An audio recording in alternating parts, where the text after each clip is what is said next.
is Kate Baconsale. You're listening to Baconsale. Joel, remember that time you said you didn't trust me at all? Yep. Every show. I say that. Every show. And then you said, I'll tell you what, you make it through tomorrow without killing anybody, especially me or yourself. Then I'll start trusting you. Yep, that's about right. You remember that? Yep. I've done it, Joel. I've done it. Now you have to start trusting me. And you know what else you need to do? You need to register me as a lethal weapon. That was the cutest request I've ever heard. You need to register me as a lethal weapon. Those are actually direct quotes. I was almost picture Murtaugh saying that, but in a really cute voice. But that's exactly it. Yeah, Riggs and Murtaugh. Welcome to Baconsale. I'm Joel. I'm Kent. And Jacob. So we The have lethal weapon, apparently. Yeah. And the lethal weapon. We have a lot to talk about and not a lot of time to do it. So let's just jump right into it. Yeah, so we want to thank everyone for everything. But first off, let's talk about last week, shall we? Yes, last week's show, we did our trilogy show. Yes. And we got a lot of good feedback from there. People, I liked it because I feel like we didn't offend too many people. Right. I Well, I like that. It's well known That's too bad. what We want to movies offend people. really killed a trilogy. In fact, I had some people say that Men in Black 3, this is Luke Hickman, he said Men in Black 3 was the best of the series, and he quite likes Spider-Man 3. Thinks it gets a hard time. Yeah. Yeah. Well, and it's funny because, so we asked on our Facebook page and our Twitter page, we said, hey, what movie should have never gotten a sequel? And Jonathan Vasgar said, Karate Kid 3 should have never been written or seen by anyone. Also, Jurassic Park should have been a standalone film because it was glorious and all the others don't exist. Iron Man 2 is terrible, and the Matrix series. Why? Just why? He's got a few opinions. He does. He seemed a little worked up, so I put a picture of The Rock saying, hey, it's going to be okay. Aw, good job. And then on Facebook, we asked the same question, and Ryan said, I feel your list was fairly comprehensive. Thank you, Ryan. I think Return of the Jedi should have never gotten a sequel. Oh. And I was like, Yeah, that's a good point. At the first, I was like, "Wah!" Oh, Yeah. I see what you did there. So yes, thank you for your feedback on that. We enjoy getting it. We enjoy that when you respond to our questions, and we enjoy talking about movies and trilogies. That's kind of why we're here. Yeah. But also, we have a very special thank you already. We already recorded our Bacon Bit, did our Facebook Live earlier, or in the middle of last week. Right? Yeah. Podcast magic. A Thursday Bacon Bit. So, But we have a few people to thank. And Jake, tell us why we're thanking these people. So why? Okay, let me back up then. So we're thanking them for anyone that, and if you haven't listened to the last week's Bacon Bit, this will all be new to you. And if you have heard it, then you get to hear it again. I'm sorry. But it's a good reminder because Baconsale has now gone into a... Gosh, I don't know. version 2.0. Yeah, Baconsale is now... Did you see our image? Oh my gosh, that image is so bad. It's so bad. We're legit now. I'm going to do the context We're for the using image now. Photoshop elements now. If you go look at the image for our Bacon Bit where we launched our Patreon, that was actually one of the original mock-ups of what our logo could be. Oh, It's so good. And we all had a good laugh, and then tucked it away until, Forever. It was on background Bacon until it was found again just for that Bacon Bit. Perfect. So, in case you were wondering why we were suddenly terrible at Photoshop, that's the history of it. But so we also announced in that Bacon Bit, and honestly, you should just go back and listen to that Bacon Bit because that's where it's going to be really all explained. the details. We also did a Facebook Live video, so you can watch that as well. Yep, go check that out. So at patreon.com/Baconsale, Baconsale is now a new creator. We've set up a system so that you can help support us and we can help give you more Baconsale content. Exactly. You can keep the lights on here in the Bacon Cave so that we can make more content. And we really want to After make more content. We actually have lots of different things that we want to do, and there's not a great channel to do it. And we also need some support to keep things going because, frankly, we do not want a bunch of ads on our show, and we don't want to tell you guys about what jewelry to buy and things like that. And Right, we don't want cheesy sponsors that don't represent us. And in fact, like you guys are our sponsors. Like these cheesy, delicious tots I'm eating from Taco Bell. Precisely. not a sponsor. Is that a real thing? No, actually, I think it's Burger King has the cheesy tots. Oh, there you go. You just cheesy, yeah.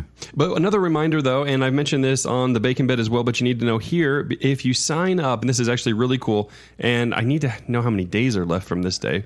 But you have until August 1st, and if you sign up, you'll be listed as an official producer of Baconsale. Baconsale.com. And also have your name immortalized in song. Yes. We will be singing, we or possibly Joel. Actually, Jake. You may be singing a song. I'm going to do a trio. It's going to be us three. We'll all join in. I'll do it. No, yeah. 3-part harmony. And so if you do it by August 1st, if you donate by August 1st, you will become a producer and have your name immortalized on the site and in song. Yeah. So that's some of the incentives, and you've probably got, like, I don't know, 10 days or so for that. Like, but go look at this point. But yeah, hurry, do it by August 1st so that we can get you that extra perk. What we want to do is we want to thank everyone who donates, and immediately, and already in this first hour, we have a couple here. So thank you. Jake, if you wouldn't mind reading off their names. And so thank you very much. Magic of Podcasting, this is actually from last Wednesday when we first announced it. In the first hour, we had 6 people sign up. So first person that signed up was Zachary Weston. Woo, woo. So thank you, Zach, for being the very first one. From the podcast, Adventure is Out There. Mm-hmm. Oh, nice. And then we have Mary Cox. Thanks, Mary. Thanks, Mary. Next is Misty Peterson. Hey, Misty. Thank you, Misty. Yeah, very nice of you. All of you. Sean Sandquist. Thanks, Hey, Sean. Are these the shout-outs? Is it count? These are the shout-outs. These are the shout-outs, yeah. Next is Porter Evans. What's up, Porter? Thank you, Porter. I like that your avatar is from VeggieTales. So, and finally, Scott Sprague. Sprague. Scott, thank you. Correct us if we got your last name wrong. Yep. I think it's Sprague. Really sorry, but we really, really sincerely appreciate you supporting us, supporting Baconsale so we can keep this going. Like, you are going to be the lifeblood of this continuing on because we need you. Yes. Yeah. So, all right. So, what are we talking about today, Jacob? Today, guys, I got to say, I'm pretty excited about this one. He says that. No, he never says that. It feels sincere this time. Does it, though? It's sincere every time. He hasn't killed anyone today. That's true. Yeah. But I just have to wonder how much Jacob loves action movies. That's a great question. You know what? I chose Lethal Weapon as the intro because I grew up on Lethal Weapon. I liked it too. I thought that movie was amazing. One I of used the to best watch Christmas it over. movies ever. It really is, isn't it? Yeah. You don't want to get into that. You kind of won me over with that just because I like Lethal Weapon so much. Wait. Yeah. It was R-rated. It's on TV all the time. It was on Did you TV. watch it on TV, Jake? Sometimes on TV. My parents also had like the VHS of it, so I watched it there. So you watched Lethal Weapon. There was a couple of scenes I remember being pretty stunned by as a child, but yeah. But no, my parents weren't necessarily So we're talking worried about about it. Lethal Weapon today? Lethal Weapon. That's all we're going to talk about. We're going to talk about all action heroes, and it's time for them to face off. Oh, Is John Travolta on this list? to the death. in a bracket style, you're saying, Jacob? In a bracket style, tournament? we have 32 action heroes that are going to face off in a 2-part episode. Yes. Called Baconsale Action Hero Bracket. I mean, if you guys recall, come back with me here. The year was 2015. Oh, what a special year. We were 19 and 20 episodes into Baconsale. Wow. Also years old. And we did the Tournament of Heroes, where we had Optimus Prime and Superman and Merlin and She-Ra, like the weird random matchups. It was awesome, actually. And then we kept thinking, like, that was fun to kind of go random, but like, what if we just limited it to just like, one type of thing? And so we decided to go with action movie heroes. Yeah. So action movie heroes. So we have 32 action movie heroes, and they are in 4 separate divisions. Joel, can you tell us about these divisions? And this goes back to what? Starting in the 70s? Is that the oldest movies we have here? I believe so. So 70s to present. Pretty much. And so the 4 regions, as you will, because, brackets in sports talk, they have regions like Western Conference and Northern Conference and General Conference. They're all there. And there's a big dance, and they have a ball, and they all start dancing together. I don't think that's exactly how it is. Right? You get a boutonniere for one. No, that's prom. Oh, I never went to that either. But so you have these conferences, and they are Law and Order, featuring characters who fit that role of kind of law enforcement, or they're all about maintaining order. Okay. There you go. That's what Law and Order means. And then the next, we have survivors and fighters. These are people who may not be trained classically, but were thrown into a situation and thrived and survived. Ooh, I like that. Then we have spies and assassins. This is the bread and butter of this bracket. This is where you get kind of the most iconic action heroes and killers. Like Johnny English. Yes, just like Johnny English. And our final section is called Soldiers and Mercenaries.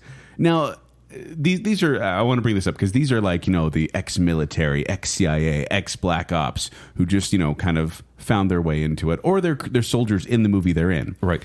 Now, I want to bring this up because there's going to be some bleed between these, because almost every character in an action movie seems to be ex-Black Ops or, a cop of some sort at some ex-Navy time. SEAL. Right. Yeah. But we kind of wanted to fit these together so that they were fighting equal levels, maybe until the end.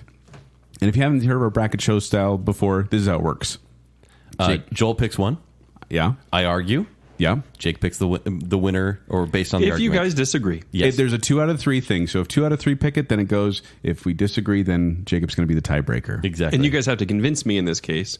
And I think this show... You put your arguments up and I decide, yeah. I think this show is so challenging because I have favorites, but I know some favorites will not proceed past the first round because they may be going against someone they'd actually lose to in a fight. Yeah.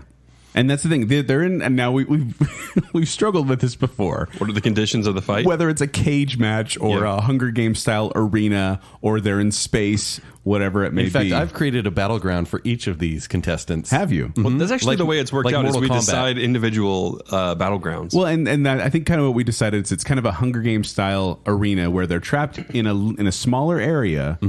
Wide enough to move around, but they do have some of the resources. But we can usually. change the environment. Yeah, and they come with it's like we said with the other brackets. It's like if you get the toy of this, it's whatever accessories would come with it. Perfect.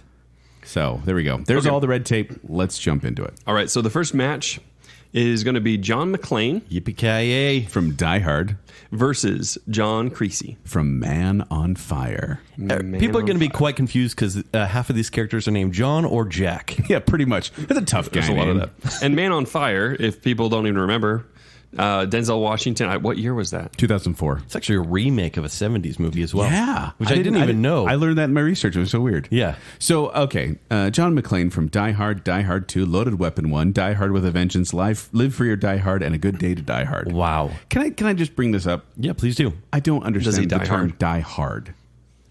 As an English major, that does not make sense to me. Die Hard. Well, it's German for It's not German. The hard. It's not German. Probably. But no, There's a bad translation. It means hard to die. As much as I Right. like that movie, and as much as I like John McClane character, I never have liked that name. It seems like an early 90s thing, like No Fear. Die Hard, No Fear. Yeah. But John McClane played by Bruce Willis, John Creasy played by Denzel Washington, and Scott Glenn in the 1987 film adaptation. Exactly. With my research, I went for powers, I went for hobbies, maybe some of their issues that would hold them back. Exactly. In a good fight. Yeah. I mean, for example, John Creasy, in the movie Man on Fire, this guy was a Marine. He was an assassin for the CIA. He's kind of past his prime. But he is recruited for essentially a bodyguard mission. Well, because in the movie, rich people's children are kidnapped and then Yes. held for ransom, and so Right. he is a bodyguard for little Dakota Fanning. Yeah. And making sure in the original movie it's in Italy, but in this movie it's Mexico. But yeah, so that's why he's in the Law and Order category, because he's kind of a bodyguard watching over a girl, and then she gets kidnapped, and then he goes all out and Yeah. does some real damage. His powers are gun knowledge and torture. Those are his powers and or skills. Whereas Yeah. you have John McClane, and he has marksmanship, hand-to-hand combat prowess, high intelligence, and he's quite resourceful. But these two both have their issues. Yeah. Oh, Like, yeah. John McClane, like he's a former smoker. He can't stop cracking jokes. He loves Captain Wait, Kangaroo. can't stop cracking jokes is a weakness? It might be in some of these because you He can't take keep your his time- shoes on? You take your exactly. Yeah. You take your time to make a joke and you may get killed. But whereas John Creasy, he's suicidal. He's an alcoholic. He has scars from being tortured before. Like they both kind of have their demons. In John Creasy's bio, it says John Creasy is burned out and pretty much dead on the inside, and is a hard drinking alcoholic. Right. And then in John McClane's, he's a chain smoker who's described by his inspector as 2 steps away from becoming a full blown alcoholic. And then McClane jokingly responds, 1 step. I like that. Yeah. So I think these guys should fight on a cruise ship, actually, because A cruise ship? Die Hard Why are they on a needs, cruise ship? Die Hard needs to happen in like Speed 3 territory. Why is John Creasy on a cruise ship? He wants to retire, He's dead on the inside. He's trying to revisit who he was, maybe, and enjoying life for a little bit. He just wants to feel again. He just wants to feel again. I can give you reasons why they won or how the fight would go.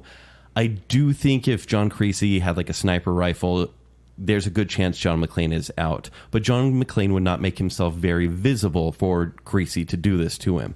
And I'm just saying, McClane, he survived car crashes. He's jumped off a plane, a building. He's beat terrorists, ninjas, hackers, Russians. He even survived radiation And poisoning. terrorist ninja hacker Russians. I know. I was like, are these mutually exclusive? You're right. He survived radiation poisoning in Chernobyl. He fell into a pool in Chernobyl, and he was just fine. John McClane is now a superhero, which is kind of not even fun to watch, because the original Die Hard, he was just so cool. No, in the original Die Hard, he's a New York City cop in L.A., complete and at a in the Christmas worst possible party. circumstance. And then he suddenly has to do this. In fact, they always call him the reluctant hero. Right. Like he's like, I don't want to do this, but there's no one else to do it, so I got to do it. So in the movie itself, I'm sure John Creasy had a colorful career, but he killed 14 people. In Die Hard, in the series, John McClane has killed 73. In the whole series, though? Yes. Wow. So I'm going to go John McClane. I played my hand pretty early. John McClane because he's the guy you root for. And John Creasy, being suicidal, wouldn't really care if he's taken out of the equation. I'm also going to go John McClane. Let's go high five on that one. And it's mostly just because I feel like John McClane is resourceful. Like he's one of those that will make do with what he has. Yes. Where I think John Creasy is much more programmed into what he knows and what he can do. Now, don't get me wrong. I don't want to go up against either one of these guys. He will make someone hurt, honestly. Yeah, but you put these two against each other, it's got to be John McClane. I think he'll be pretty beat up by the end of this, though. But Oh, yeah. Well, but almost all these action heroes end up bloody with, like, the cool bloody, where it's like, you got the cut on your head with the blood running down, but you still got your face intact. Yeah. Yeah. Still look pretty. All right, the next one's going to be Luke Hobbs versus Jim Halpert. So Luke Hobbs from the Fast and Furious franchise. Fast 5, Fast Furious 6, Furious 7, and The Fate of the Furious. Did you guys catch my joke in there? Wait, what did you say? Jim You said Halpert. Calvin. Oh, Jim Halpert. 'cause he's- Okay. Yeah. Okay. It's Jack Ryan. Jim Halpert. Jack Ryan. So Jack Ryan, played by Alec Baldwin, Harrison Ford, Ben Affleck, Chris Pine, and now in an Amazon TV series, John Krasinski. Now, Luke Hobbs, Dwayne Johnson, The Rock, very, very tough guy. He's a but former... Jim Halpert tough, though? Well, he's... Like, I don't know. But Hobbs... Are you sure? I mean, he's all yogurt. Hobbs is a former agent of the Diplomatic Security Service, and he was asked to hunt down Dominic Toretto and Brian O'Connor. He's a super cop. He's an Interpol super cop. Now, when we say super cop, he literally is the type of cop that will be like, I don't got time for a broken arm, and flex and break his Daddy's cast got to off. go to work. And then you get He's Jack kind of Ryan. an amazing character, actually.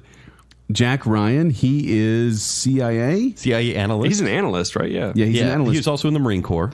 He was, but that's kind of the And the future thing, president, is that by the way. he's one of those guys who's not supposed to be in the situation he's in, but he gets thrown into it, and he does pretty well. And he always comes out of it like scathed, but he still kind of saves saves the country at least. Yeah, like in Hunt for October, I'm pretty sure he comes out completely unscathed, maybe a little scratch or something like that. Right. But then, like in Patriot Games and Clear and present danger. Harrison Ford gets beat up. Really bad. And obviously they tried to make him a little bit younger with Chris Pine, but then he just took on Wall Street, and it didn't. I forgot that Chris Pine was Jack Ryan, to be Right. honest. I was like, oh, they meant to make yeah. a series out of it, and then nothing really happened. No. So here's the thing: Jack Ryan has such an incredible survival instinct, and I think that's why really he could go up against Luke Hobbs, even though Luke Hobbs is the giant rock. I mean, like Jack Ryan has survived the IRA, Colombian cartels, helicopter crashes as well. Meanwhile, you have Luke Hobbs, who's just pure muscle. And honestly, it says he has very high intelligence. He couldn't even catch Vin Diesel and his crew. They're fast and furious. But I think Can resist that, huh? No. this is tough. I could I'll go barely... first if you want. You go first, please. Well, I'm going to say Luke Hobbs. I think that he's one of that's the single-minded. He's got a purpose. He's going to do that purpose no matter what. In fact, he says at one point, it's like, why are you chasing these guys? Like, the names came across my desk. I don't know why, but I'm doing this. He's an excellent marksman. He's good at hand-to-hand combat. He's brutal, and he believes the end justifies the means. He's going to do what he can to bring his person in, or in this case, kill them in the arena. And I think Jack Ryan, as much as I like the actors that play him, he really is kind of reluctant and he's a fish out of water. Yeah. And he doesn't thrive like John McClane. Also, he is... You just want to watch Luke Hobbs punch Ben Affleck in the face a lot. Kind of. Maybe Alec Baldwin. That'd be a great movie. He's a history teacher at the United States Naval Academy. Jack Ryan is. Nothing against teachers. No, but I'm just saying, if I'm Just going to put against history. if I'm going to put super cop against history teacher, Yeah, but like a super cop. a doofus super cop who becomes a criminal himself. Doofus Super Cop was my band's name in college. Yeah, there it is. We were an a cappella group. Look, you're right. There's only one guy You're that like, I can't there's do it. only one guy that can kick a torpedo and get away with it. It's Luke Hobbs. Although I'm pretty sure Jack Ryan kicked a torpedo in Hunt for October, but Oh yeah, you're right. while he was in there. Did he? Well, while he was crawling around. Oh, but which movies would you Be rather careful watch? what you shoot at in here, Ryan. There are movies. I think both movies are kind of dad movies. The Fast and Furious are dumb action movies for dads, whereas the Jack Ryan series are movies like your more dad serious watches when he dramas. feels like actually like he's watching a smart movie. yeah, political thrillers. I am so sorry, Jack Ryan. It's Luke Hobbs. As dumb as that guy is. Sorry, Jim. All right, next round is going to be Martin Riggs From Lethal Weapon 1, 2, 3, and 4, portrayed by Mel Gibson. versus Harry Callahan. Feel lucky, punk. From Dirty Harry, Magnum Force, The Enforcer, Sudden Impact, and Deadpool. Oh, excuse me, The Deadpool. The Deadpool. So the hobbies, hobby for Martin Riggs is watching Three Stooges. Hobby for Dirty Harry is drinking coffee. Now, That's the thing. Martin Riggs' hobby is like just shooting people. Well, and that's the thing is He's a wild card. Martin Riggs, he joined the U.S. Army. He became Army Special Forces. He specializes training weaponry and hand-to-hand combat. He served in Vietnam as an assassin under the CIA's Phoenix Project. He shot a guy in Laos from 1,000 yards out. It was a high rifle shot right, in high he's a wind. sniper. Maybe 8 or 10 guys in the world could have made that shot. That was wonderful. Thank you. But he's also damaged. Extremely damaged. wife- And once again, like Creasy, doesn't care if he lives or dies. No, he's kind of reckless in that way. And in fact, that's why they put him on homicide. And he's this reckless cop. He's a with tragic Murtaugh, hero. who's almost going to retire. And that's the And it pairing. works for and against him because he's willing to kill anyone. I actually looked at the kill count in Lethal Weapon series, and half of the kills are Martin Riggs. Nice. He will kill anybody just cuz.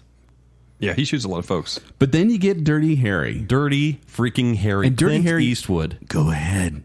Make my day. So his skills are gun experience of all kinds, switchblades. He's a detective as well, so he's highly intelligent, and he's good at hostage negotiation and salesmanship.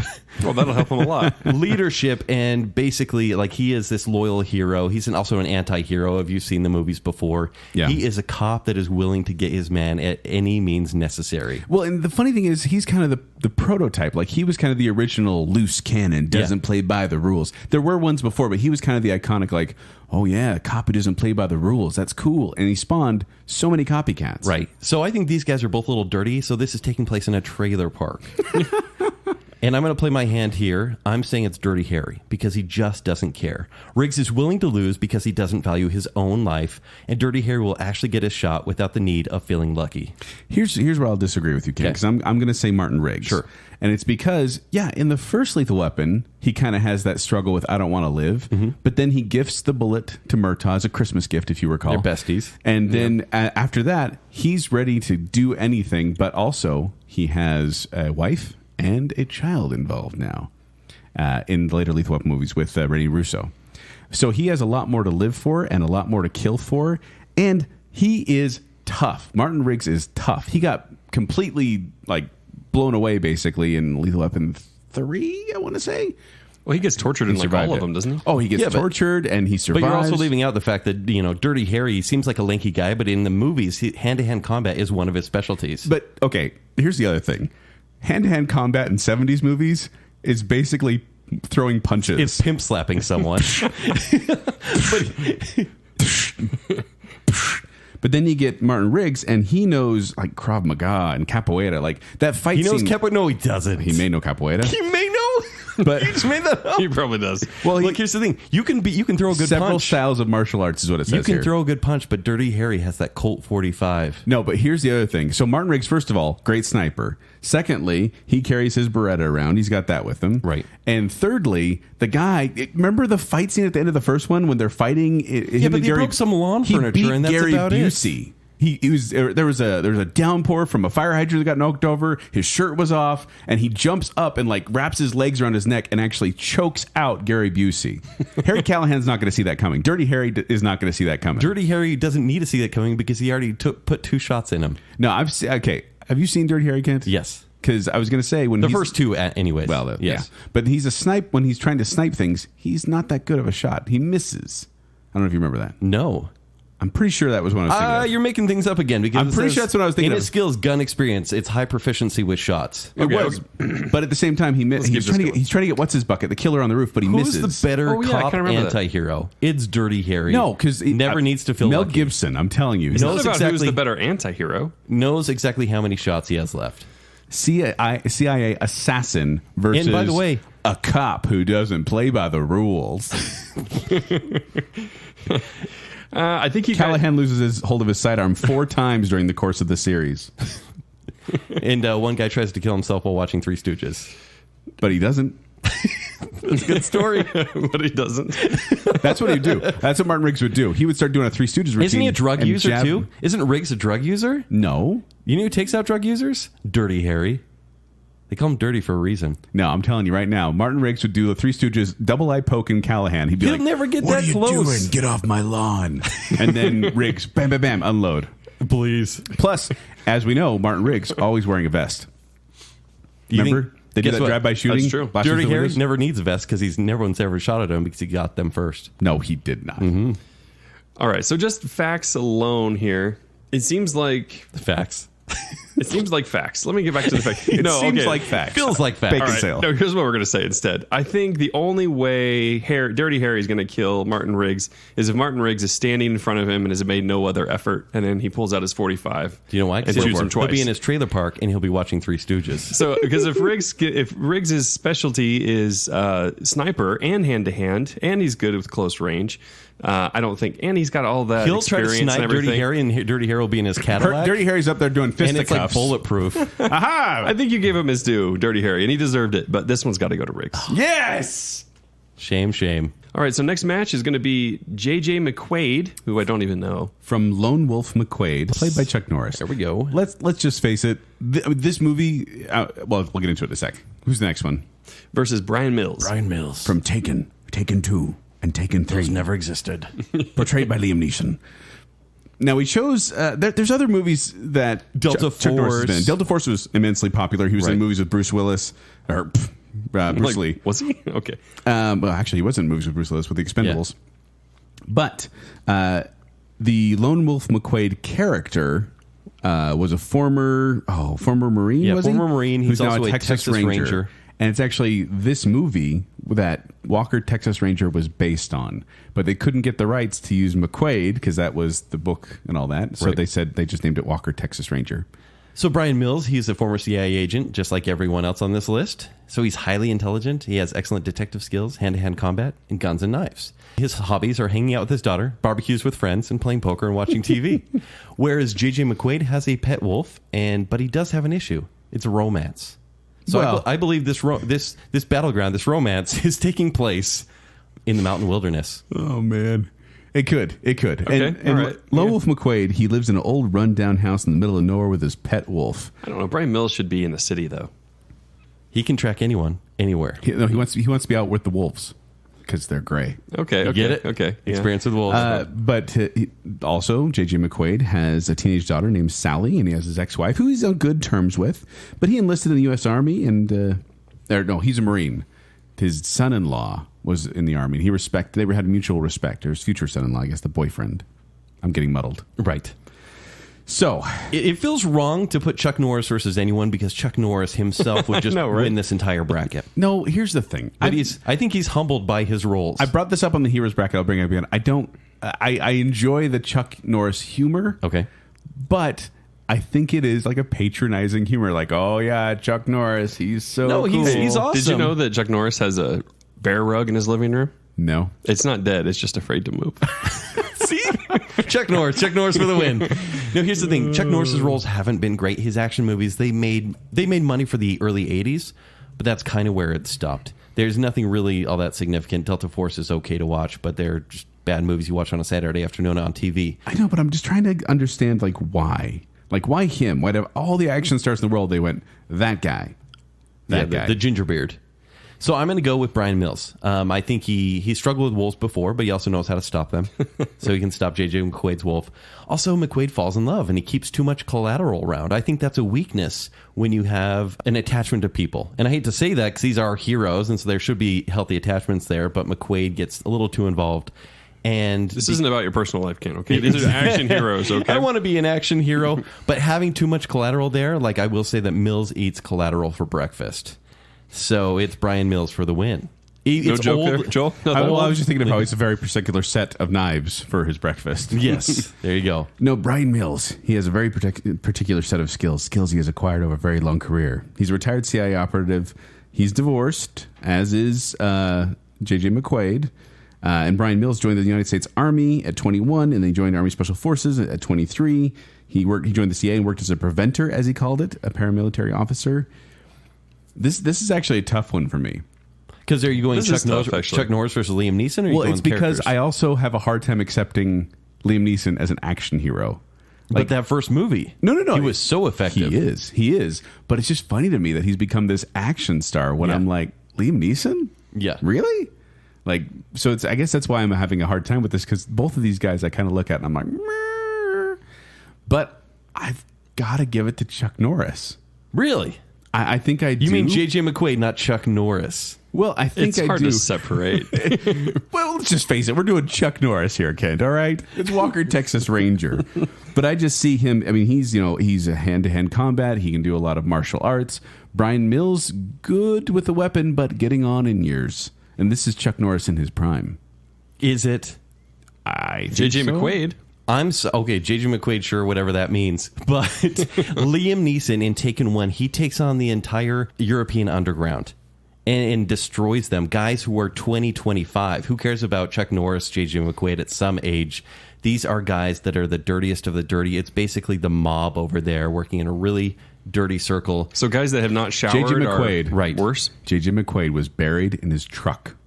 And then when he wakes up and realizes he's buried in a truck, he produces a beer and pours it over his face. Then, using his homemade supercharger system, he charges his truck through the dirt, miraculously breaking himself free. Wait, what? That's what it said. What does that even mean? I think it invalidates the entire thing. I don't know what that means. No, I think it's the surprising guy who's just hanging out with his buddies, and then all of a sudden needs to call himself into action and track, because he's a great tracker, track down the Texas Ranger and take him out. One word. Roundhouse. I know, right? He does other. You don't think Liam Neeson? Electrocution. He will electrocute that roundhouse. I kind of wish I knew more about J.J. McQuade, but at the same time, it probably doesn't matter. like, okay. This is one of the harder ones, Yeah, actually. it's tough, actually. Chuck Norris and Liam. Final one in the Law It's and not Order Chuck category. Norris. It's J.J. McQuade, who No nobody one knows who that is. And Brian Mills, who has a very special set of skills. By the way, speaking of...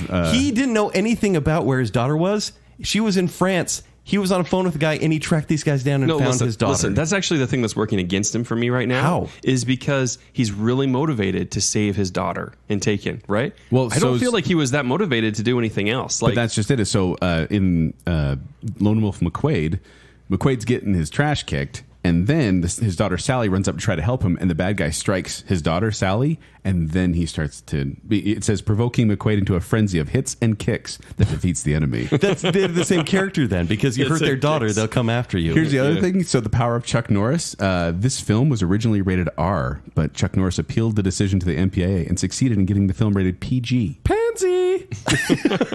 I think you should lose based on that. He was also reluctant his to punches grow- and kicks are weak. He was Whereas, also did you reluctant see to grow a Taken? beard and this drink is on hard. screen because he wanted to maintain a good role model Jake, for children. Taken felt like an R-rated movie because he is that tough. Yeah. It is that sinister. This isn't the end of the world. this is like left brain, right brain thing going on. Because I'm This like, is also the I'm like, first- okay, no, it's first totally round, first region okay. stuff. You know what? No, I'm going. Oh gosh, no. J.J. McQuade wins. I'm actually shocked by that. Chuck Norris. We're Wow. pushing Chuck Norris. Are you off. surprised by that, It Joel? seems wrong to put Chuck Norris out in the first round. It kind of does. It kind of does. It kind of does. All right, so we're Wow. through our Law and Order. J.J. McQuade, who nobody has seen his movie. Someone But out no, there it's writing Chuck in. Norris. It's Walker, Texas It's not Ranger. Chuck Norris It is. because Chuck Norris will win the whole thing. It's the character.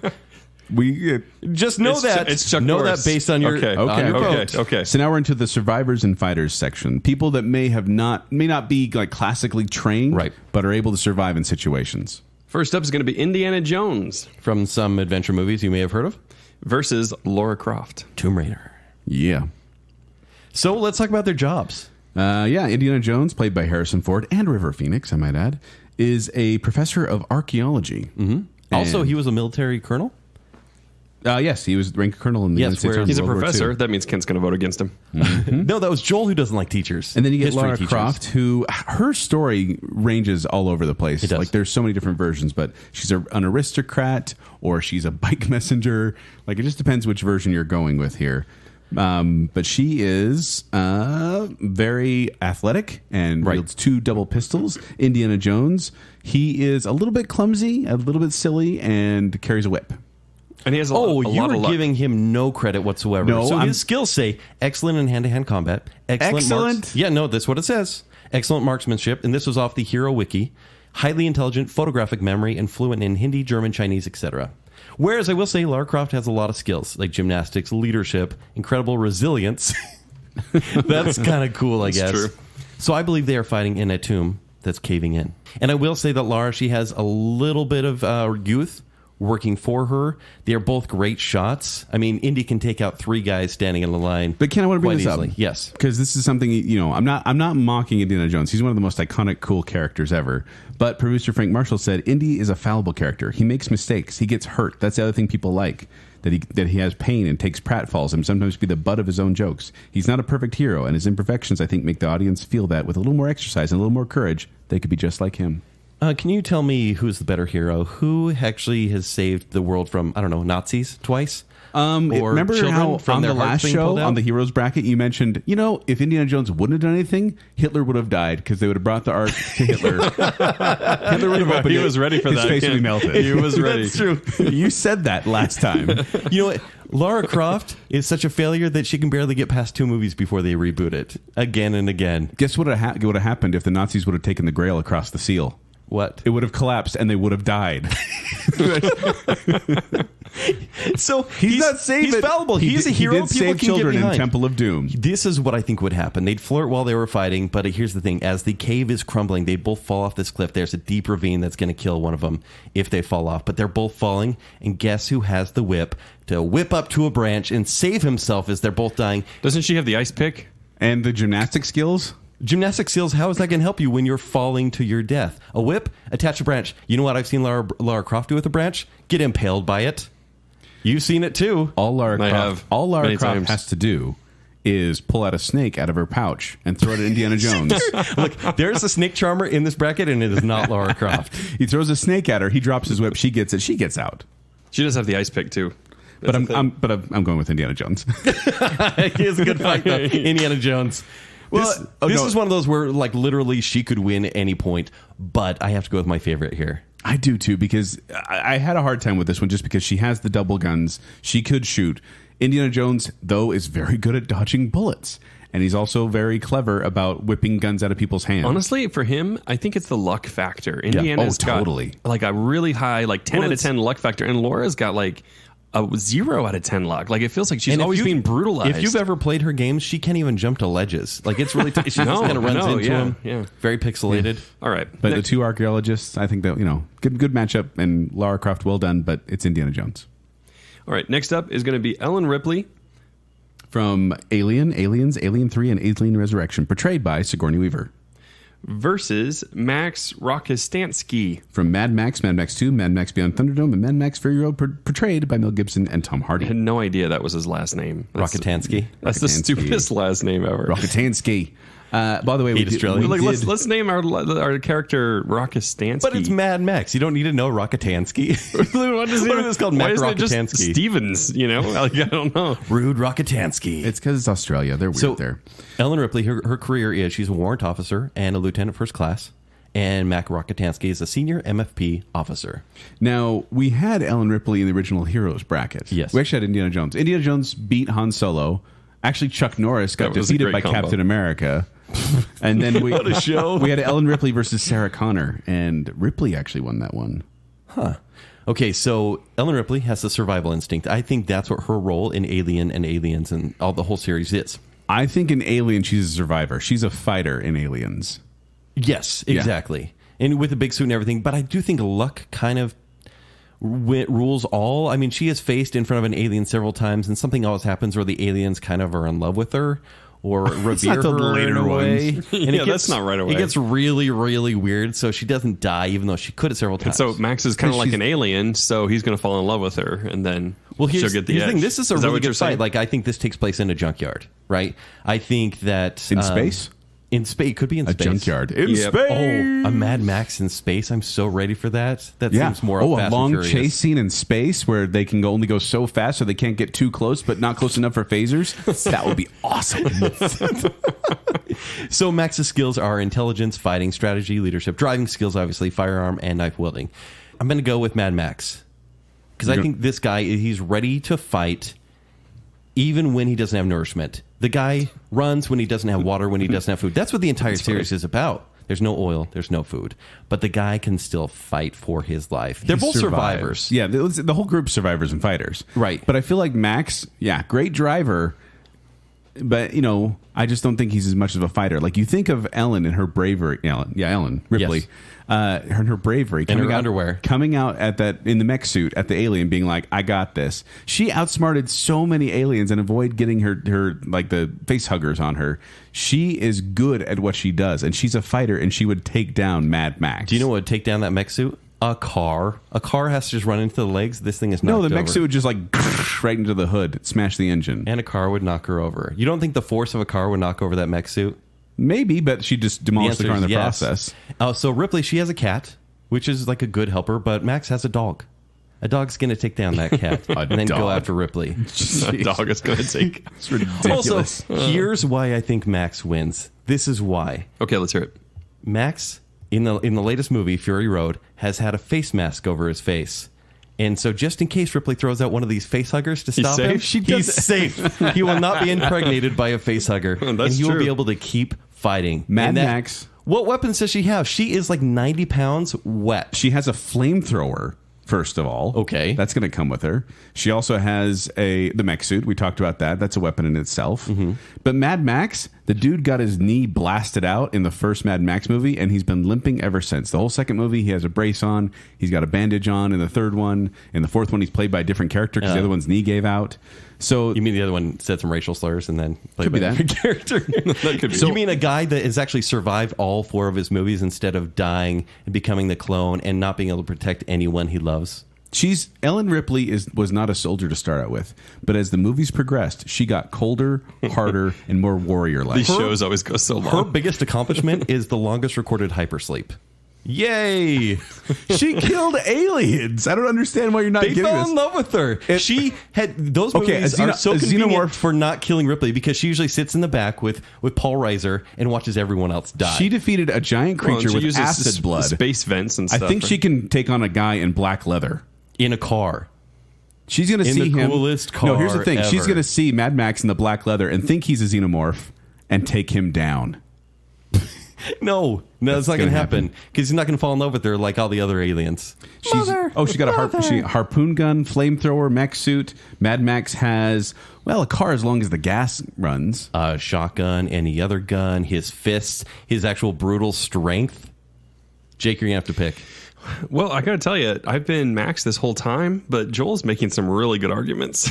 By naming weapons that anyone could use That she used in the if movie. there's that she's used, and How could he not take those weapons? Ken, remind me, how did Max make his big escape from Mad Max Fury Road when he was in the mask and chains? How did he get out? Furiosa, who was awesome. So he had help from a woman, right? No, you cannot even. So say that. here comes Ripley. She's like, "I'll help you." Dead. Ripley basically just waits there until everyone else is dead and manages Ripley to is survive at the Furiosa end of before Alien. Furiosa was Furiosa. Hardly. Get real and get right. Oh, man. She sits and waits for everyone else to die. Mad Max. And everyone else does die. I think Max would have a hard time with hurting a woman because he's also scarred from the death of his wife and child. And he doesn't like to kill women and children. You know Max- that. Max doesn't like to. But he will in this case. Do you think Ellen is going to be like, yeah, I'm going to kill this Call guy? her Ripley. Stop calling her Ellen. Otherwise, I think it's Ellen DeGeneres. She dances so much. She has the best guests.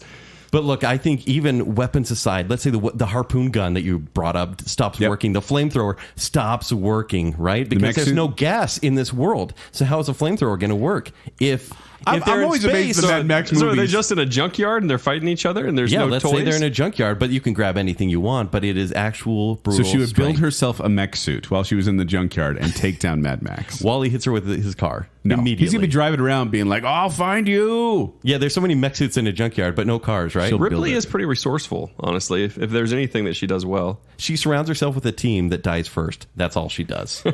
And Mad Max, Mad Max survives 4 movies in the barren wasteland. Mad Max cannot form personal relationships with anyone. you Every know what time that he is? gets around a group, he Joel, does whatever he needs if to do, you and were then in he the zombie walks off. apocalypse, wouldn't you be by yourself? Yes, you would. he That's can't really how you form survive. sentences either. No, I'd have an entourage. That's in the last movie. In the other movies, he talks frequently.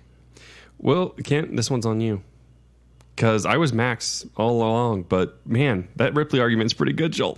Well, you just made up weapons. I didn't make up any of that. Flamethrower, grappling hook. I already wrote Max down, but I'm going to have to backspace that out and put Ripley here. Yay! All right, next match. You guys ready? Yes.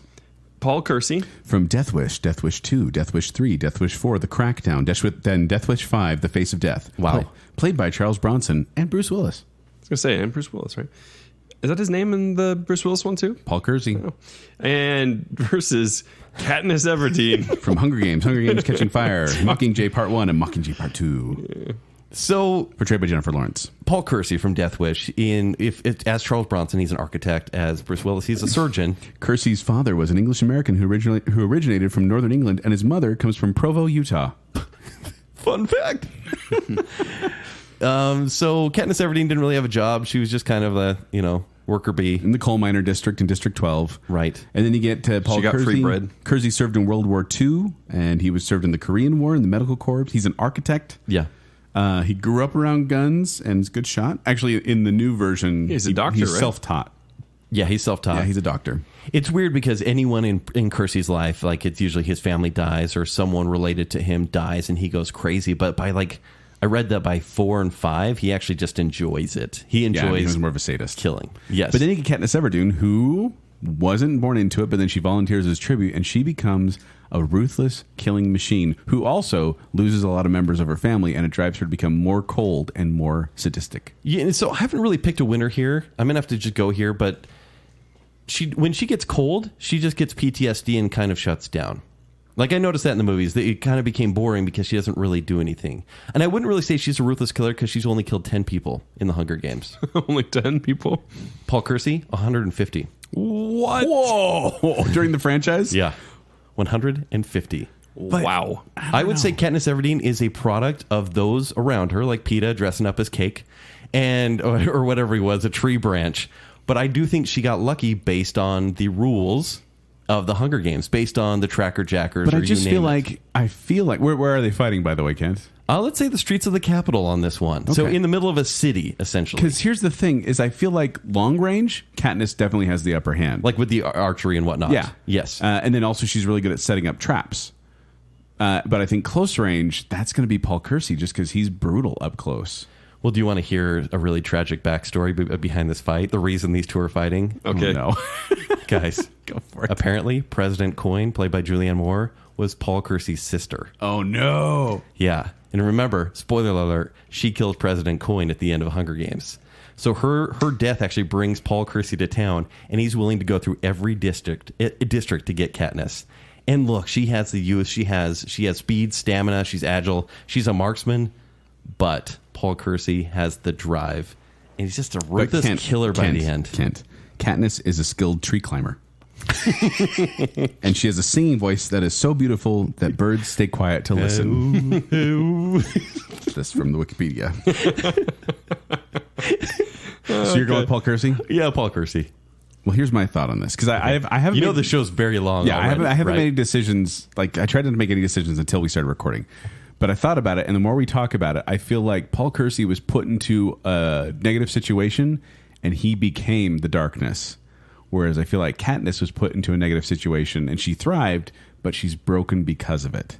And so I think I got to give it to Paul Kersey as well. Yeah, I feel like she just became lethargic. Instead of embracing what it takes to be a vigilante, she became lethargic, and she hooked up with PETA in the end. That was all the way the wrong idea. Yeah. Hooked up. They had to hook up. She should have gone with Gale. We all know she should have gone with Gale. Gale was a bad guy at the end, too. All right, Kersey it is. Okay, next up. We are almost halfway. This is what we do. Oh, man. Dominic Toretto. From all the Fast and Furious movies except for Too Fast, Too Furious. And Tokyo Drift, except for cameo. He's in it. Barely. He's in it. He is.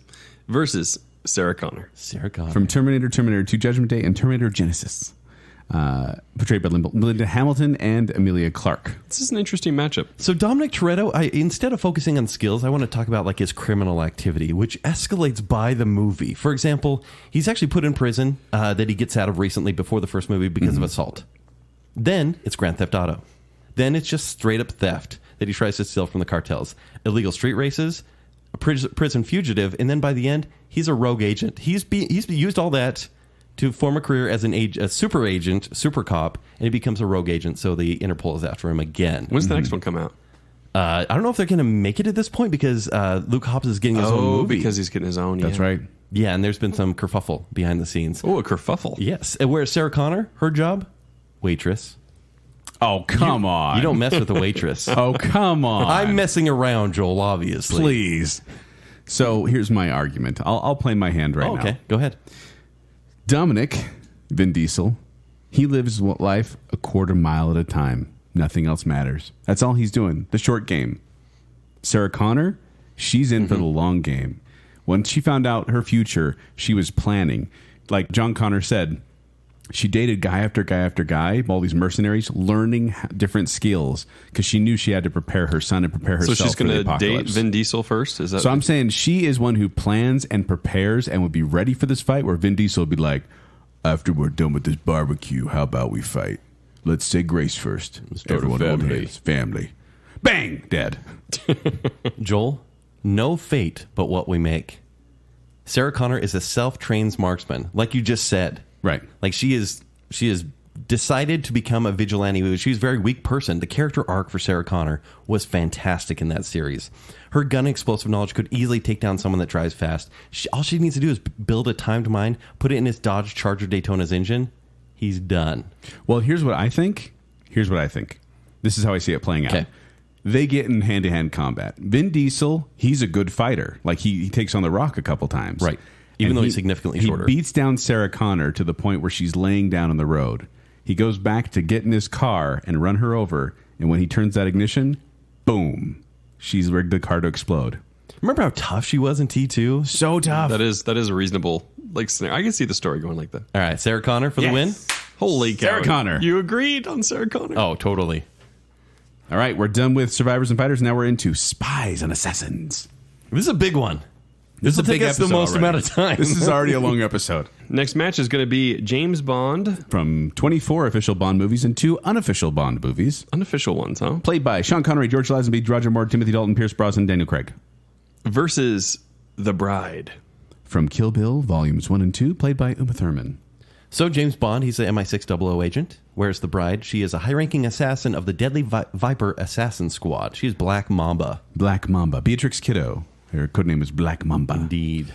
The skills for these are, this actually took up half the page of my notes, honestly. For the bride or for James Bond? For both. The bride is like high-level kung fu, lockpicking, stealth, intimidation, swordsmanship, high intelligence.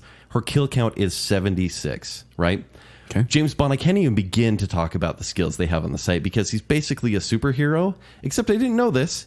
A little kinesis is one of his powers. A little kinesis? A little kinesis. And I try to Google that. Like, which movie does James Bond have telekinesis? Oh, telekinesis. Telekinesis. I think you said a little it says a little telekinesis. Oh, telekinesis. I don't know why it says that, but I'm using it as one of the skills because I thought you it's said fun. he's got a little kinesis. And it's That's what I said. Is this a disorder or is it a euphemism? Like, what is going on? He can fly. That's no, I'm just kidding. But, they're both strategists. I do... man, this one's tough. His kill count is 362, but remember that's spread across 25 films. Yeah, 24 films. 24 films. Yeah. It's hard because the bride, she has survived so much. Well, survived death. Near death twice. Yes. And then came out on the other side. And Kicked was out of her own coffin. And she's one of the only people who knew the 5-finger death punch. 5-point palm exploding heart technique. So here's the thing. That's ridiculous. So I think this takes place in a casino. Okay. I mean, it does seem With like a it's... really good soundtrack. Can you imagine the soundtrack from this movie? Man, it would be amazing. I do think James Bond he'll try to charm her. It's one of his skills. So I'm not saying try. One of his downfalls. If he tries to seduce the bride, he may not wake up the next morning. Indeed. Right. Like, she doesn't really trust men all that much after what happened. But she is also kind of reliant on others based on, her history, whereas he's been a lone wolf his entire life. Right. So I do think that he will surprise her because she'll be looking for him because she's a good tracker, and he'll just come right out. And because he's James Bond, he can't disguise himself, and he'll say, "Hi, my name is James Bond," and she will not even be ready. So she'll have to find a weapon. She'll probably find some blades. She'll probably find some knives. Right. Right. And so all she has to do is just go and cut his arm off because she's very used to cutting off limbs. Yep. Right. But James Bond, even when his arm is outstretched, his watch will have a flashbang grenade in it. So boom, blinds the bride, probably knocks her out. He'll break her legs, and then he'll make a run. He breaks her legs? No, listen. Why is he breaking her legs? Because listen, he'll do it for this reason. He'll say, "Looks like you won't be a runaway bride now." I don't know whose voice that was. It's the new Bond. Want a runaway bride? It's a little Sean Connery. Yeah. Yeah. So what do you think, Joel? Look, I actually think this is tough. You're saying Sean I think Connery? either one could win. Or you're but saying James Bond? James Bond will barely win. His skills are just triple the amount that she has. This isn't an easy one to do. Right. Because I feel like, The Bride took on the Crazy Eights. Crazy 88. Crazy 88s. Like, that's a big group of people. Right. But I feel like James Bond has taken on so many villains exactly like Beatrix Kiddo. Yeah. Where they're really good at martial arts. And he's able to thwart them through gadgetry and through his own fighting skills. I think it's got to go James Bond. Yep, James Bond. And honestly, I think it's the gadgets that put him over the edge. Yeah. All right, next up is going to be Leon Montana From The Professional, played by Jean Reno. versus Ethan Hunt. From Mission Impossible 1, 2, and 3, Ghost Protocol from Rogue Nation and Fallout, played by Tom Cruise. Did I tell you guys I binge watched that series last weekend? Mission Impossible? Yeah, I watched all but 2. And? They're really good. Wait, all but 2 You need of to- the shows or all no, but Mission all Impossible but 2? Mission Impossible. I'm not going to watch the John Woo No, one. you need to watch 2 because it kind of gives perspective. It's All just the so other ones. bad. There's a motorcycle jousting scene. I know. That's why Where I they bear skipped hug. it. The last time I decided I'm going to revisit that, I really regretted it. So Jean Reno, Leon, No, we'll call him. I actually want to know if the audience is familiar with Leon. No. Let's ask him. Audience? Yes. Go ahead and say something out loud. He's right an now. Italian hitman or cleaner living a solitary life in New York City's Little Italy. Right. So, and it's I think it's Natalie Portman's first role. I think was she 12? I think she was right around there. And Gary Oldman So chews up the scenery. She in that plays a movie. little girl whose family was just killed by this group, by dirty cops, essentially. Yeah. And she goes to Leon, who's a very quiet man. He doesn't want to, kind of like a lot of these hitmen in this list. He doesn't. spends. Go ahead. Yeah, he doesn't want to be part of this life anymore, but he's thrust back into it to protect this little girl. He spends his idle time engaging in calisthenics, nurturing a houseplant, and watching old films.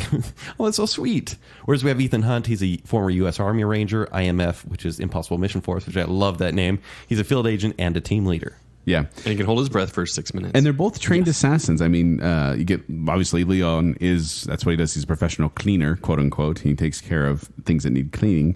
But then you get Ethan Hunt, who knows things like clandestine photography and extraction techniques and parachuting and rappelling from helicopters, dry and wet Everything. demolition.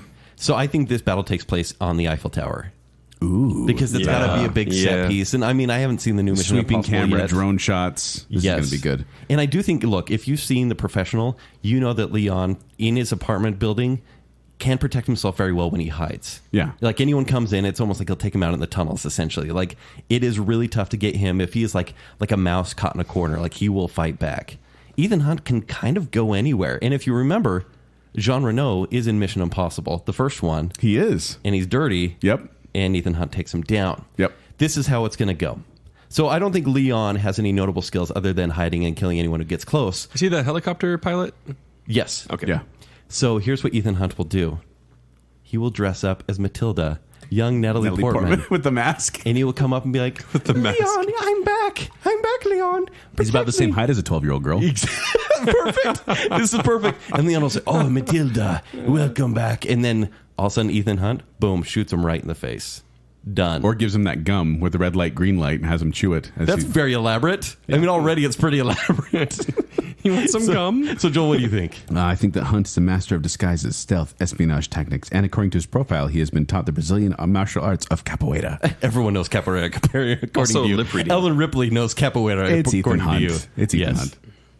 All right, next match. Jason Bourne. From The Bourne Identity, The Bourne Supremacy, The Bourne Ultimatum, and Jason Bourne. But notably from images from the Bourne Legacy. Images and his name carved He's into on a the bunk wood. bed. Yeah, Portrayed on the bunk by bed, exactly. Matt Damon. Likable Matt Damon versus Frank Martin. From Transporter 1, 2, and 3, portrayed by Jason Statham. Did you guys watch the third one? Yeah. It's a Yes. hideous movie. Well, they're not. None of them are like Academy Award winning. I really enjoyed the first one. You enjoy the first one, but it's bad. The dialogue is terrible. Yeah, but it's But yeah, the Transporter. it's really endearing. Like, I think most people know Jason Bourne movies about a guy who doesn't know who he is, And they're all the same movie. but he tries to find out who he is, but he knows all these super spy techniques. So he's a former CIA agent. Yes. Whereas Frank Martin, he's a former Special Forces guy, specifically Search and Destroy Unit. And the Transporter is all about this guy who is, well, he's a transporter. He drives a car. Right. Point A to point B. Don't look in the trunk. Don't ask about it. No names. This is what I do. But he's also very skilled at killing people if it needs to be. So actually, the kill count for each of these guys is just around 30. Like, For there's both? a real notable difference here. Okay. I do think this will take place at a car dealership. I think this would be the perfect fight for them both. Car dealership? Yes. Think about it. It's all polished and everything, but they could they could break down any car, make any weapon at that point, or just fist fight. Because these two kill it when they fist fight. It would be a fist fight. That'd be great, actually. One of my favorite I wanna see scenes. this. I think it's going to start at the car dealership. It would turn into a car chase, and then they both get in a crash, and then it would turn into a fist fight. I love it. Yep. I will say... Okay, I greenlight that movie. Let's go. I didn't get anyone to watch that. Remember the scene... Wasn't Jason Statham in one of the Bourne movies? No. No? Okay. Who am I Everyone thinking else of? was, Clive but not Jason Owen, Bourne. Maybe Clive Owen is what I'm thinking of. Yeah. Yeah, I am thinking Carl of Clive Urban Owen as well. Yeah. I am because of The Hire. It's the BMW film where he was a transporter. And he was helping a kid. So remember the fight scene where Jason Statham put the kicks off the bike pegs or the bike pedals, and then he's walking. That was awesome. Fighting on the tar. in the tar. It's so great. Yeah. And if that was Jason Bourne, you'd see that scene, but there'd be like 900 shots because it's just so spastic. So their skills are kind of similar. There's like explosive marksman skills. I do think Frank Martin has perfect control when driving. The only reason I'm giving this win to Jason Bourne You're giving it to Jason Bourne. is because people will get mad if he doesn't go past the first round. No. Here's a better actually reason. like Frank Martin He's better. actually enhanced. Like he's physically enhanced. Jason Bourne. But if you follow the rules of Bourne Legacy, if he doesn't take his pills, he gets dumber. That is that loophole, which is so dumb. stupid. Why did they do Yeah, that? well, I'm not. The thinking of midi-chlorian that. the franchise with They that. really did. So if that's the rule there, it's the worst. Then we assume he's taking the pill. Then Matt on the Damon's pill. taking the pill. he's on the pill. But I will say, I just have to put Jason Bourne ahead, even though he's my least favorite here, just because it's Jason Bourne, people will get upset. And I'm going to have to go with Frank Martin here. Ooh, I'm excited. I'm glad you did. I'm gonna go, only because I feel like Matt Damon is like this reluctant type of I don't want to fight, but I will if I have to. And he's more about surveying. And like if he gets attacked, yeah, he'll engage. But I really don't think he wants to be part of this fight. Whereas Frank Martin, I think he's like, okay, this is my job. This is what I got to do. And he will beat down on Matt Damon. Like I think Jason Statham, I mean, you've seen him fight. He's got some serious skills. Oh, yeah. And I think also he's very good at explosives and creating traps and things like that. So I think Frank Martin, I actually think what it would end up being is after they leave the dealership, do the car chase, after they do the hand-to-hand combat, Matt Damon is going to get like think he wins and walk away, and then Jason Statham's going to come around the corner, or Matt Damon's going to walk around the corner, look down the alleyway, and Jason Statham's going to be sitting there in a car revving the engine, go right towards him and knock him off into a pier. So and then he'll get basically amnesia. what Mad Max would have done to Ellen Ripley. Okay. We know how that worked out. It's actually, I really don't like the last Jason Bourne movie. I don't love any of them, but he becomes so resourceful all of a sudden without a team of helpers. He grabs like earplugs at a convention and they become like these super spy like hearing pieces. I thought you said you liked Mission Impossible. No, that makes sense because they have the gadgetry. Jason Bourne has But he's never always the been one-man team. That guy. Yeah.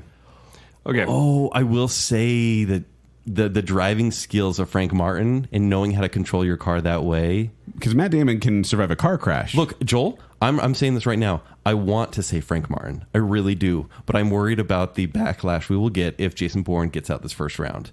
Jake, this is on you. I'm not worried about the backlash. The fact is, Frank Martin, I think, would be the aggressor here. And then what would happen, the way I see it playing out, is Frank Martin tries to surprise him. He knocks Jason Bourne down. Like there's a surprise, and Jason Bourne gets up. He finds a magazine and a pencil, A brochure at the car dealership. And he jumps back up. And because he's enhanced, I think he. But it's temporary. Through Remember a that. brutal fight, he takes Frank Martin down at the end. All So right. Jason Bourne. I'm okay with that. Okay. If it was Jason Statham versus Matt Damon is so dead. Right. He's like a murdered. It's basically like a guy beating up on a dog at that point. Right? It's like not even fair. It's just brutal. It's just sad, especially fat Matt Damon. All right, next match is Hit Girl. From Kick-Arse 1 and Kick-Arse 2, played by Chloe Grace Moritz. This isn't even fair. Versus John Wick. From John Wick and John Wick 2, played by Keanu Reeves. And soon to be John Now, you Wick say 3. it's not fair, Jacob, but I tell you what, This is a great matchup. this would be an amazing movie, and it would be seriously edited on ClearPlay. Yes, it would. it would. So, Hit Girl skills. She's a highly lethal martial artist. Mindy McCready, please. Yes. Oh, yes. Thank you very much. Crime fighting. She's a vengeful fighter. which really propels her to start killing a lot of people. Gun and blade skills. She has killed over 60 people, most of them. About 42 in the first movie. How many has John Wick killed? It really dwindles. You don't want to know. So he is a freelance hitman, and honestly, we only see him post-career because he worked for mob bosses before Baba Yaga. he gets out of the job. And even after he retires, well, he kills over 210 people in 2 movies. I didn't know it was that And high. that's all 2 shots to the chest and 1 to the head, too. Exactly. Like, every he single kills, time. He shoots and puts them down.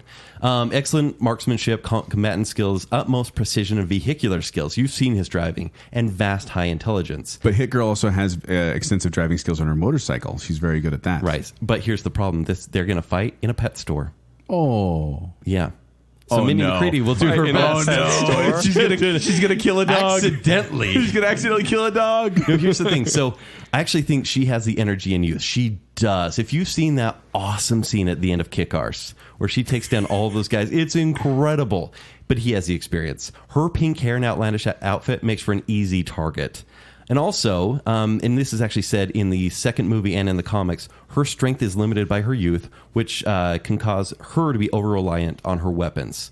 So basically, she's not powerful, but she just focuses on the guns, and that's really all she has at a certain point. So you're going with John Wick. It's John Wick all the way. I think this would be an epic fight. This would be an amazing It would be so fight. much fun. And by the way, John Wick would be shot a lot, but he'd still survive. By the way, I can never say her name. Moritz? Yeah. Chloe Chloe Moritz, the Moritz. one who played Hit Girl. She said while filming, she could not bring herself to say the film's title out loud in interviews, calling it the film in public and kick butt at home. Oh, just like you. Because she was a little girl. That's hilarious. Wait, are you calling me a little girl? Maybe. And then she's amazing. She's an excellent marksman and professional with practically all firearms from pistols to automatic rifles. She's stealthy. She was able to infiltrate a maximum security prison with ease. She's an expert driver. She does not flinch at torture or dispatching her opponents in the most gruesome and painful ways possible. But, and this is the big but here, she was trained. She has a big butt? No. In the sequel. She was trained by her father, Damon McCready, also known as Big Daddy, from an early age to be a costume hero and assassin. She doesn't know why she's fighting. No. I think her And without that leadership. she doesn't know why. John Wick knows exactly what he's doing and why he's doing it, and he's going to take Hit Girl down. In fact, I'm going to give you a high five on that one. I think because of the sequels, because John Wick 2 managed to be awesome, and Kick-Arse 2, her character is really ruined. She became, tried to infiltrate the Mean Girls at some point, and really lost her edge. Yeah, and lost the cool John character. Wick has kept his edge, even with the sequel. Yes. Which is kind of crazy. It is actually. crazy. That movie shouldn't have been as good as it was. No, Baba it really Yaga. shouldn't have. Baba Yaga. I wonder about the third one, but... All right, our final region, Jacob. We are in soldiers and mercenaries. And like we said, everyone, like a lot of these people could fit in different categories, but these are like the people who are actually soldiers in their movies or mercenaries or the ex-CIA, ex-con who's ready to fight. Can I tell you guys a story about John Wick real quick? So I had my in-laws visiting a month or two ago. And my father-in-law wanted to watch a Western. And I was like, okay, cool, let's watch a Western. Yeah. And my wife says, no, not a Western over my dead body. Please don't make me watch a Western. It's the worst. So we debate. We look through all these movies. And suddenly we're looking through and we see John Wick. And my wife's like, how about John Wick? And I'm like, for your parents? You know? Yes. And she's like... It's a country song. And then I go, holy crap, this is a Western movie. It is. And so we play it, and they love it. They are like up at the edge of their seats, like shouting at the movie. Did you Vin Angel it? We did. Okay. Here's the thing. You shouldn't love that movie because there's so much death. There is. But you can't help it. But you can't help it. But no, there's something about, and it's the same with Taken, there's something about just seeing the good guy just take down the bad guys. It's so refreshing sometimes. Yeah, it is. It is. Okay. It sounds weird to say. So refreshing. All right, next match. Murder. Refreshing. It's a great soundbite. Next up, we have John Rambo. From First Blood, Rambo, First Blood Part 2, Rambo 3, Rambo, and then Rambo 5. I hate the name First Blood Part 2. It is. Sylvester Stallone played him. Really is. Richard B. Riddick III. Played by... His name's Richard. It's Richard B. Riddick. Hey, Rick Riddick. From Pitch Black and Chronicles of Riddick, portrayed by Vin Diesel. Hey, second round for him on this. Oh, How is and his name just Richard? Riddick. How is it Richard? It's Richard B. Riddick, excuse me. Richard B. Riddick. Is that official? Like that that was never said in the movie. So Rambo's career is U.S. Special Forces, riverboat captain, and snake catcher. He's the one that could throw the snake at Indiana Jones. Now the funny thing about this is one of those funny things because this seems to happen with a lot of Sylvester Stallone movies. First Blood is a drama. about a soldier coming home from Vietnam and suffering from PTSD. Right. And then as the movies progressed, it became this action thriller thing. It became Rocky Same 4. with Rocky, because right. Rocky, the first Rocky, it's a drama, and then it progressively gets more and more actiony and popcorny. He knows what he's doing. I mean, look, we talked about this the other week with Terminator and Aliens. Look what they became. Yeah. They progressed. Now, Riddick, he knows hand-to-hand combat. He knows a mix of Krav Maga, Hapkido, Eskrima, and ninjutsu. He's also very deadly with any weapon he can get his hands on. He's also not human. He's half human. He's not human, but he's mortal. He's a human Furian hybrid. Yeah, but he's Furian. mortal. So his motto, actually, for Richard B. Riddick's motto is "Kill all who threaten." Yeah. Wow. That's the thing. So also, he does have a special power here, which puts him over the edge of some of these other people. Is he sees very well at night? Oh yeah, He does. But he needs goggles during the day. during the day. Otherwise, he gets a little bit blinded. His kill count is 67 in 3 movies. Rambo's kill count. You guys want to? You want to 3? guess? No, sorry, 67 Does in he have 3 more movies. than John Wick? Yes. Oh, Rambo's kill count. Go. And by the way, half of these are from his most recent movie. 350. Jake, Oh gosh, it's more than 350. I'm not saying it is. 351. 503. Price is Right rules. 503. Wow, John Rambo. That's obscene. And also- it's funny because the first movie, there's maybe 4 kills. Yeah. And then it progresses. Well, like- because the first movie is about this, like I said, it's this guy who wants to be by himself, and he goes hides in the forest. Yeah. And these corrupt cops try and get him, and he sets up all these traps in the forest to kill them. so here's the thing. I think this takes place in the jungle. Because mighty jungle? I think there's shade cover for Riddick. I think he could fight pretty well. It could even be night because Rambo is also pretty effective at night. Right. I'm going to go with Rambo. Obviously, because the kill count, that really helps him. If you've seen the most recent Rambo movie, it's gluttonous as far as gore goes. His bullets cut people in two. He shoots someone and people explode with a bullet. And I will say that Riddick, he has more issues. Like he has sympathy for children, which in one of the movies, I think it's Chronicles of Riddick, he risks his life for a kid and then he gets kidnapped. Also, one of his issues, he experiences deep regret. He does. Rambo doesn't? Rambo has PTSD from war, He's got and he just crazy wants to get PTSD. away, but people won't leave him alone. So Riddick, he's almost useless without the goggles, and also the. It sounds like Rambo's got the bigger issues emotionally, though. Yes, but Like, also much bigger. He has a killing instinct. He does. And I think what would happen is that Rambo would, this is just my mind, but I think Rambo would set one of those traps that when Riddick walked through it, these spikes would come out of the ground and shatter his glasses, That's all possibly you do. into his eyes. Yep. And even though Riddick is an apt fighter, and it says here, even without his eyes, he's a mercenary, he's a soldier. Right. But I think Rambo's got the win on this. Yeah, that's crazy. I don't agree at all. Riddick would murder him. Nah, sorry, man. He's Baconsale not approved. even human. All right, next up is John Matrix. From The Matrix? No. Going Commando. John Matrix from Commando, portrayed by Arnold Schwarzenegger. Versus Robert McCall. From The Equalizer, played by Denzel Washington, his second appearance on here. Yeah, there you go. So John Matrix, he's a former Green Beret, retired Green Beret. Yeah. Robert McCall, his former career was CIA and Black Ops. And John Matrix, he's a devout, loving father who just wants to kind of retire and do his own thing. And The Equalizer, Robert McCall, quietly lives in Boston, Massachusetts, and works at a Hallmark hardware store. They both kind of want to do their own thing. Yeah, it's kind of cute, right? Yeah. So the skills for these ones on the Hero Wiki really limited. In fact, for John Matrix, it says airplane and car skills. So he's basically a good driver, good pilot. But he's highly intelligent and adaptable and has an incredibly well-developed physique. Well, it's Arnold Schwarzenegger in his prime. Yeah. Also great at knife wielding, weapon knowledge. Whereas you have Robert McCall, weapons of all sorts. I mean, the movie takes place basically in a Home Depot, and everything becomes a weapon. It's really kind of crazy how much fun the end of that movie is. But his kill count is only 20, whereas John Matrix, 87. So both John- of these are one movie, remember? Yeah, and Commando was really kind of that peak Schwarzenegger action movie that it had so many moments when I was like, this is so corny, but Right. amazing. Like when they drive full speed into a telephone pole and they go, ugh, all right, let's go. And they jump out and keep going. Or when he's in a plane and needs to get out. And so he gets on the landing gear and jumps out of a moving plane when it's already in the air from the landing gear. Also, just lines when he's just like, this green beret's going to get you. And he's like, I eat green berets for breakfast. What? Right. Or after dropping a guy off a cliff, he's like, "Hey, where'd he go? I let him go." Yeah. And that's what he's like. That's right before he's like, "Remember when I said I'd kill you last?" Yeah, I lied. Yes. So even here's the thing. I'm going to play my hand. This could take place at Walmart, and that would give Robert McCall the edge. Right. And I will say both of these characters are very similar. This is a great matchup here because both are very protective about young girls. But I do think like McCall will be very clever about using the weapons in the Walmart, for example, because anything's a weapon. But the problem with Commando and the strength for John Matrix is he cannot be touched by a single bullet or weapon. This is literally one of those movies I bring up where there's like an army of soldiers firing upon him as he runs through this like this kind of open area, Open field, basically. and then he stands up and just is kind of this, and then they all drop dead. Like it really is one of those things where it's hilarious to watch. As clever as McCall is, he cannot touch John Matrix. Which is and Denzel Washington. He's doing The Equalizer 2. Yes, it's his first ever sequel. Yeah, Denzel's first ever sequel. Paycheck, maybe. We should go see it. But I tell you what, it's got to go to John Matrix and Commando as well, for sure. And he's good at disguises as well. Look at me, I'm in disguise. You don't know who I am.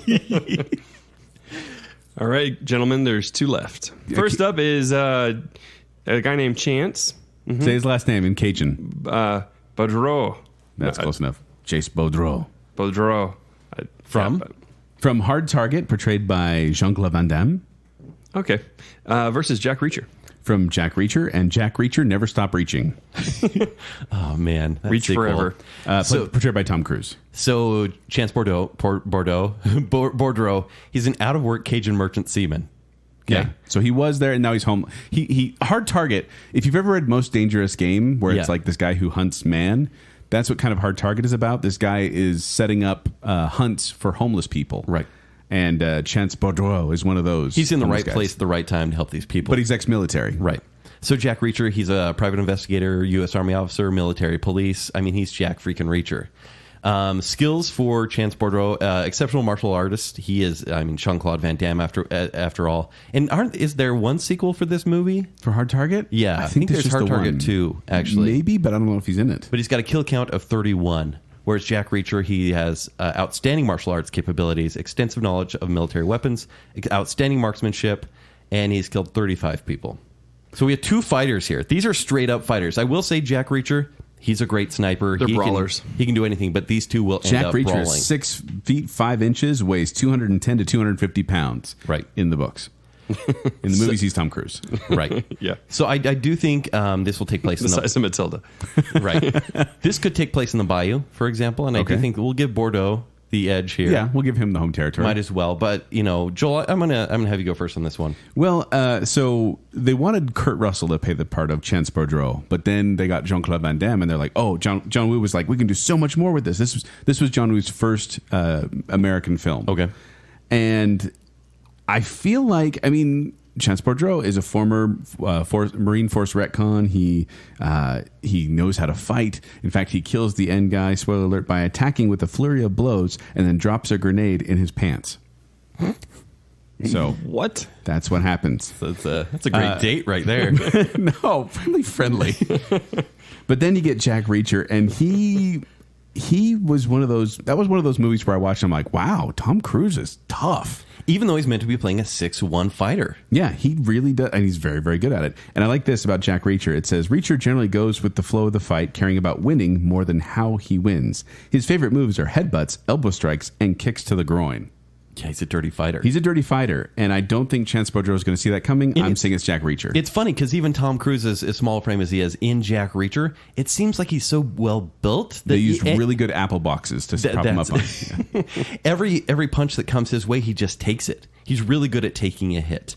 Yeah. So I do think if a roundhouse kick comes, which Jean-Claude Van Damme will do, which he excels at, I do think that will just hit the frame of Jack Reacher, and it will hurt a little bit, but it won't take him down. And then Jack Reacher will pull Chance's mullet, boom, pull him down to the ground, and then step on his face and crush it. Well, here's what I He's see. a dirty fighter. Like, you know, the helicopter kick, when Jean-Claude Van Damme would jump up and spin around, I see Jack Reacher reaching out, grabbing his foot, and then flinging him around a bit more, and then throwing him against the wall. Absolutely.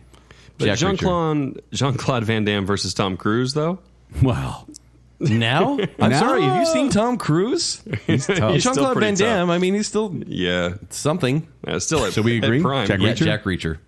Our final matchup for this episode Is Casey Ryback. from Under Siege and Under Siege 2, Dark Territory. I was about to get mad. Steven Seagal is not here, okay? portrayed by Steven Seagal. He somehow is because he was the action hero once. He was once. Yeah. Versus Alan Dutch Schaefer. From Predator, portrayed by Arnold Schwarzenegger. So Casey Ryback, his career, he's a Navy SEALs operative, Yowman. A former Navy SEAL operator. Right. Turned cook. Yeah, turned cook. Whereas Dutch, his career, he's a leader of a merc team specialized in rescue operations. So, where's this fight taking place? This is taking place in an aquarium. Like underwater? Nope, in an aquarium, like like you go visit an aquarium and there are like tanks everywhere. Okay. Right? I can see that. That's more like a Tom Cruise battleground, though. It could be in this Mortal Kombat world. But Casey created. Ryback has top training in martial arts, explosive special weapons, and tactics. He's also a master of unarmed combat, highly skilled with firearms, knives, and other forms of combat. And his primary weapon of choice is a knife and close quarters combat. I was watching some clips of Under Siege because it's been probably 25 years since I've seen that movie. Mm-hmm. He kills people in the worst possible ways. It is kind of gross. It is. Like he enjoys what he's doing. Like he destroys them. Yeah. His kill count is 40, by the way. Well, here's the thing: Predator's kill count, Dutch's kill count has to be limited because in the movie Predator, they're very isolated. He still kills 34 people. Oh, because they have that other because scene he at the beginning. Yes. Oh man, it has one of my favorite lines of all. When he jumps in the room and throws the knife at the guy and sticks him to the wall and goes, "Stick around." Yeah. So good. And then he busts through another door. He goes, "Knock, knock," and then he shoots a guy with a grenade launcher. Violence is funny. But one of the kills for Dutch is the Predator. Yes, It's an alien. So here's the thing. These guys both specialize in traps. So basically, Riddick is the only other person that could take him on. Oh, please. He can take down aliens. He's proved that. I'm blind. So did My name Riddick. is Riddick. I can't see. My name's Ricky Riddick. I'm new in Who town. also Be killed Riddick. aliens. Okay. Please, where are my goggles? Oh. I can't find my glasses. What? Jinkies. Will you be my friend? All right, back to this fight. Okay, so they both specialize in traps. I do think that, like, for example, Under Siege works because it's like close quarter combat, and that's why Casey Ryback does so well in that environment. He can like take people by surprise, but also Dutch in Predator is so good at using his environment and becoming part of the environment. Here's how I see the fight ending. Okay. Ooh, let's hear it. So they've been hunting each other and fighting each other and moving around this aquarium. Right. And then finally they're over by the shark tank. Ooh. And Steven Seagal is walking around with his knife, ready to stab him. And all of a sudden, Dutch comes around the corner and says, "Hey, Casey." Turns around and says, "You're washed up." Shoots a grenade launcher at the glass. A shark comes down and swallows Casey whole as it's in his death throes. The end. And does he say, You're all washed up. "Shark, the herald angels sing"? No! Try again. No! Do another shark pun. Hold on. Shark the Herald Angels. Jaws a minute. Jaws a minute. I hit the nail on the hammerhead. These are terrible. I won't take any of your bull, shark. You should have an episode where we're just trying to come up with puns. Oh my gosh. Yes, Dutch will win. If he can kill the Predator, That death was great, White. Yay! oh gosh. Yeah, so Dutch wins. That guy was rather fishy. Sorry, that That was might be weak. the best one. No, Great White was the best. So Dutch wins? Dutch wins. And on a high five. Man, there we go. So there is our first stab at the action hero bracket. And we're going to have part 2 coming up very soon. But we want to we hope you're We playing got along at home. 16 entries Hold on. left. I didn't mean to kill him, but I was feeling shellfish. Shellfish? Get it? yes. We get it. See, look at my muscles. Right? Yeah, that's good. That guy was a shrimp. Oh, no. You're going to be texting these to us later, aren't you? Yeah, I will. trying to think if there's an anemone joke in there, but Oh yeah, that guy's my enemy. yeah, it just doesn't. Yeah, it's just too easy. But no, we hope you're playing along at home. You can print off your own you can print off your own bracket at baconsale.com. But yeah, tell your friends, tell your family. We still got a long way to go, and we'll get there. Yes, we do. But if you want to find me, you can find me at 786Joel on Twitter. Or you can find me performing with Quick Wits. They perform every Saturday night at the Mid-Bill Performing Arts Center. For more details, go to qwcomedy.com or go to the Quick Wits Facebook page. If you want to find me on Twitter and Instagram, it's at Kenny3DD. If you want to read my movie reviews, it's ShowtimeShowdown.com. You can find me on Twitter at Jacob A. Rogers.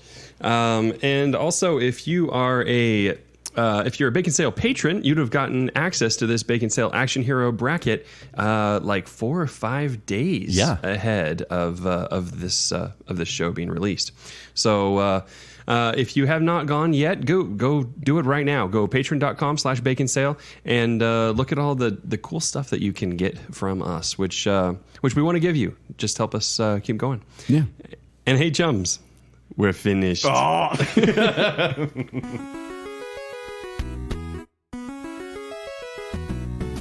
Jacob's on intro and outro. Yeah, it just feels so good right now. Thanks, Hey, Sean. As an English major, that does not make sense to me. I mean, he saw a yogurt. They're fast and furious. Pansy! It's because it's Australia. They're weird So- there. A Mad Max in space. I'm so ready for that. Kent. Katniss is a skilled tree climber. So we assume he's taking the pill then. Matt on the Damon's pill. taking the pill. He's on the pill. This would be an amazing movie, and it would be seriously edited on ClearPlay. Murder. Refreshing. Wow, John Rambo. That's obscene. Remember when I said I'd kill you last? Yeah? I lied. I'm blind. So did My name's Riddick. Riddick. I can't see. My name's Ricky Riddick. Hey, Casey. Turns around and says, you're washed up. Shark, the Herald Angels sing. Jaws a minute. I hit the nail on the hammerhead. That And- death was great, White. I didn't mean to kill him, but I was feeling shellfish. Please do a shark pun. Please do a shark pun. Please do a shark pun. Shark pun. I'm not prepared for a shark pun. One of violence is funny.